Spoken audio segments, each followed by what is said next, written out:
Bueno, nosotros, aunque estamos en una pausa, seguimos debatiendo y Ricardo estaba contándonos a Juan y a mí algo muy interesante que te invito a que escuches tú también, Dan, porque es una reflexión interesante. Lo que yo digo es que hay un tema de la legislación internacional.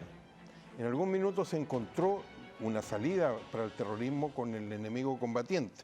Ahora probablemente van a tener que encontrar también un camino como la utilización de la Fuerza Armada que existe en cualquier país. Claro, para reforzar sus fronteras. En segundo lugar está el tema de que ya hay un problema legal en el siguiente sentido. Hay una legislación internacional que Estados Unidos no ha firmado. En general Estados Unidos firma pocos tratados, incluyendo pocos tratados de derechos humanos, porque no firma nada que le limite el poder a la Corte Suprema. No hay nada al respecto. Entonces, ¿qué ocurre en este sentido? Que hay una situación en la cual se está violando la ley norteamericana, que debe ser respetada, modernizada. Pero parte por el respeto, porque se aplica una legislación internacional, donde, de acuerdo a las Naciones Unidas, no existe la ilegalidad en la inmigración, sino que existen solo irregulares. Bueno. Y de ahí este invento que han hecho, que uno puede pedir una audiencia para 10 o 15 años más, y dice derecho político, y eso es una violación clara de la ley norteamericana. Lo último que yo mencionaría es lo siguiente: la necesidad de establecer una relación positiva, no solo con los países de los cuales vienen los inmigrantes, sino también con los países que han sufrido este problema.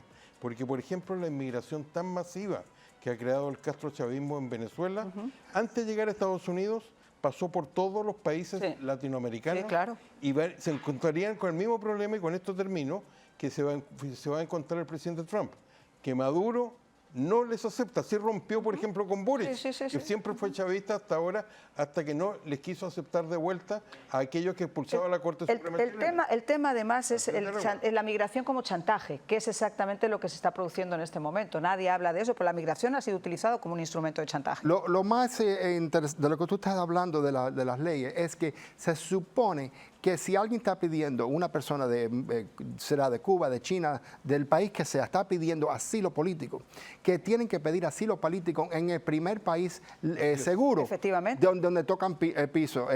Hay 16 países seguros en Latinoamérica y México siendo uno de ellos. Quiere decir que si una persona pidiendo refugio de Cuba tiene que pedir asilo en México, si es en México donde llegó primero, o uno de los países donde tocaron primero. No pasar por México y decir, no, por aquí no nos queremos quedar, queremos seguir hasta Estados Unidos.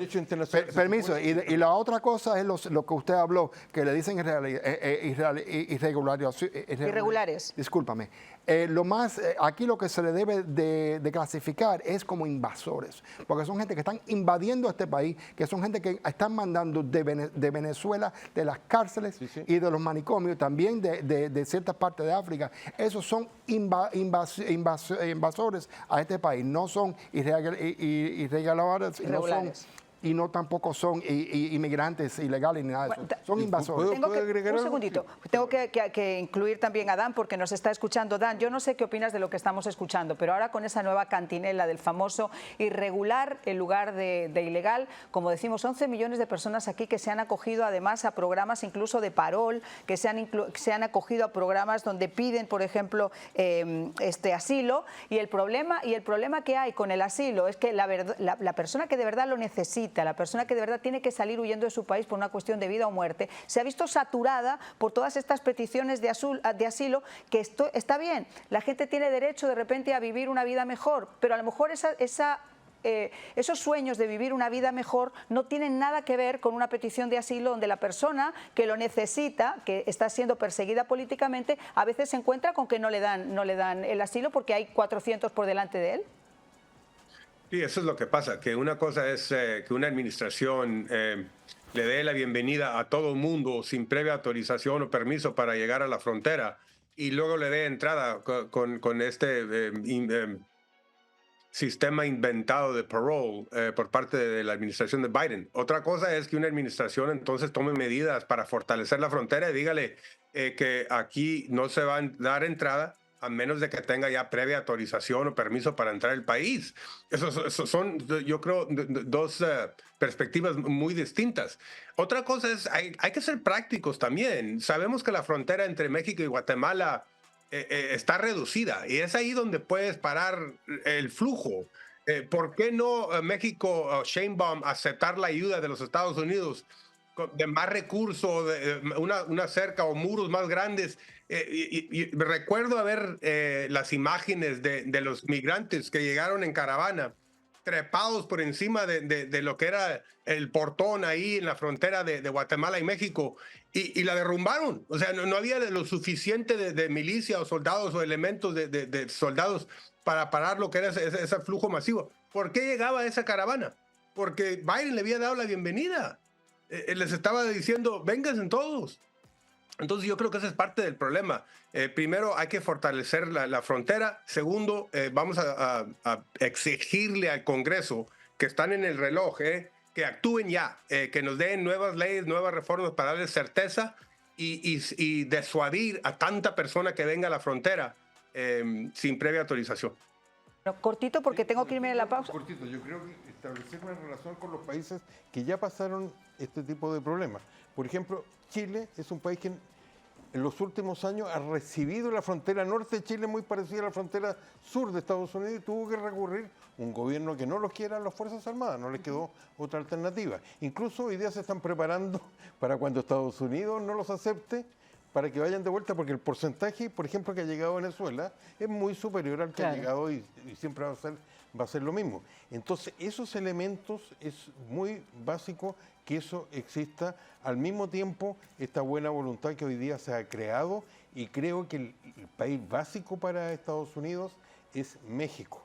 Recordemos que Obama incluso solucionó su problema pidiéndole a los mexicanos que cumplieran el rol de detener el tráfico desde Guatemala. Que fue básicamente lo que hizo Donald Trump cuando también negoció con Andrés Manuel López Obrador. Lo mismo que dijo Dan y lo mismo que dije yo anteriormente, que es en esa frontera de México con los otros países, hay que ellos aprieten, y si no, que los americanos lo van a apretar económicamente. No solamente van a apretar económicamente a México, sino a cualquier país que no quiera recoger los inmigrantes ilegales o los invasores que han mandado para acá.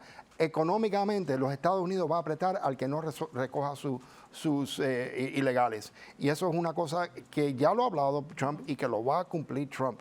Tienen que llevar, todos los que mandaron para acá se lo van a tener que hacer. Pero en la campaña Trump siempre aprobaba el acuerdo al que llegó cuando, a cambio de no aplicación de las tarifas, llegó a un acuerdo con México. Siempre va a ser mejor tener la colaboración de México. Por supuesto. Yo creo que sí. Además, fíjense otra cosa. Antes mencionaban, por ejemplo, a Bukele. La inmigración aquí a Estados Unidos de El Salvador, 83% ha bajado. O sea, ¿se imaginan ustedes? 83% de la población salvadoreña prefiere ahora quedarse en su país que arriesgarse a venir a una frontera que no es segura. Y otro dato importante, antes de cerrar este tema para pasar a otro tema. Otro tema importante es, por ejemplo, que dentro de esos 11 millones de indocumentados, como yo les estaba comentando, primero, cualquier país hace cumplir la seguridad de sus fronteras. México es el país que tiene una de las regulaciones migratorias, yo les diría, más duras que existen no solamente en Latinoamérica, sino en el mundo. Es decir, todo el mundo tiene derecho a proteger su nación y sus fronteras, pero sobre todo porque en esos 11 millones de indocumentados, aprovechando la situación de irregularidad que hay con algunos países, han entrado, como les decía, cédulas terroristas que están en estos momentos asentadas en muchas ciudades sin que sepamos cuántas son y cómo son. Individuos que estaban en esas listas de los terroristas más buscados del mundo.